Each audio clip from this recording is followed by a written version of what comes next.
An event in Sioux Falls is offering a cathartic experience to honor loved ones who have passed. In a story that you'll only see on Dakota News Now, photojournalist Dave Houck introduces us to a family who is taking the opportunity to remember several people, and they're turning tragedy into triumph.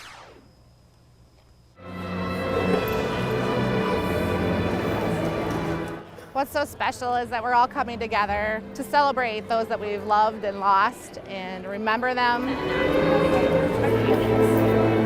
In April of 2021, I lost my father to lung cancer. Just a time of community and grief and letting go. My life has never been the same since I met them. There was a sense of peace, and there was a sense of, it was just so sweet, the remembrance side of it for our family. Heart-wrenching, but at the same time very freeing. COVID was truly and utterly difficult. And that was the one nail in the coffin that felt like it was nearly impossible to get over. Come here, sweetie. So we have our one biological child, but I think there's always the want there to have more biological children. Mashed taters?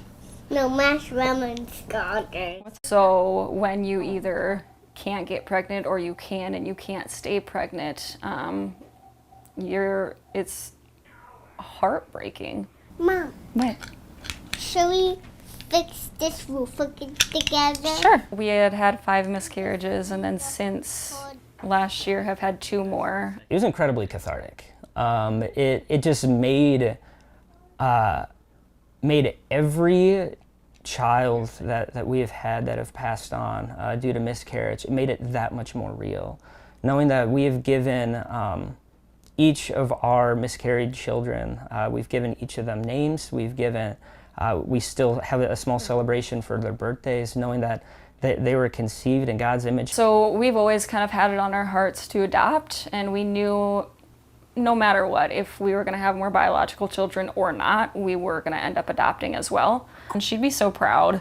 She, like I said, she was adopted, and she saw how adoption changed her life and her life course completely. Just so excited just for another gift of a child just to be able to love, right? And I think that's one of the biggest things that we agreed on and why we wanted to adopt is just like we have love to give. You're going to use your strong muscles? Ended up having to have a hysterectomy, so we can't have any more biological children. So our church family and our faith family is just, they've been everything. They carry us through this entire process, through all of our loss and suffering. I've continually said that we've just been carried by prayer. Absolutely no one can prepare you for how heartbreaking it is knowing that there's babies out there that aren't in great situations. There's biological moms that aren't in good situations. A really big loss for us. Butterflies were a big deal to my mom. They're a big deal to me. It was just a really, really beautiful moment to physically let the butterflies go. Oh, give me a hug. The opportunity to be able to celebrate her in a way that she would so deeply appreciate. And smoochy kiss. I love you. Photojournalist Dave Houck reporting tonight. The Harmsons have hopes that they'll be able to adopt soon.